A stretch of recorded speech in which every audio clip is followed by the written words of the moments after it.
Hi everyone, Jasmin Queen here from the Ingles table with an amazing new recipe for you.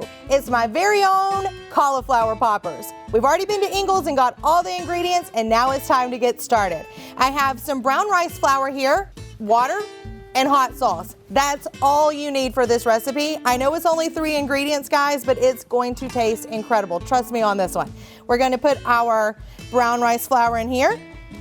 And the beauty of using brown rice flour, it's going to be gluten-free. This recipe is great for vegans. A lot of different people, that have different eating habits will like this recipe. Put some water in here. And then some hot sauce. I have a cup of hot sauce here. I'm only going to use a half of it in this recipe because we're going to use the other half to brush on our cauliflower in just a little bit. So let's put half of this in here. And guys, this is spicy, so if you don't like it super, super spicy, you can cut back on the hot sauce a little bit. And we just want to whisk this until we have a nice batter here.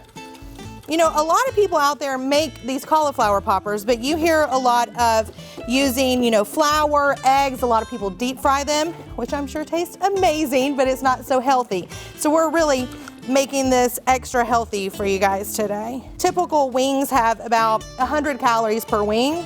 These guys only have 12, so you can eat a lot more of these and still be watching your calories.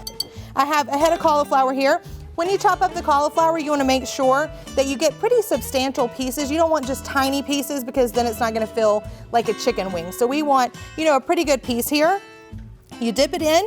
It gets kind of messy, but make sure that you get it all around. And then I have a rack here that I like to put these on. If you don't have a rack, that's okay. These also work really well if you have an air fryer. So if you want to air fry these, they'll taste incredible in that too. Again, you just want to make sure that the batter gets on all sides really well. Put it here on your sheet. I'm going to do the rest of these, get this set up for you guys, and we'll be right back. All right, guys, I'm finished dipping the cauliflower, and you'll notice the batter is super thick, so this is going to be an absolute delicious treat here. We're going to put these in the oven for about 10 minutes at 350. I'm going to pull them out. I'm going to brush the rest of the hot sauce on these, stick them back in for about 15 minutes. But once they're done, are you guys ready for this? The final product. This is what it's going to look like when they're done. So they actually look like chicken wings. We've made a healthy little dip to go with them. I just have Greek yogurt and some blue cheese mixed in here. Put it in a cute little dish so it looks like you're ready for something festive in that. Put some carrots and celery with it and you're ready to go. And I know you and your family are going to love this. I want to thank you so much for joining me here at the Ingles table. Make sure and enjoy the rest of the site for more great tips, tricks, and recipes. See you next time.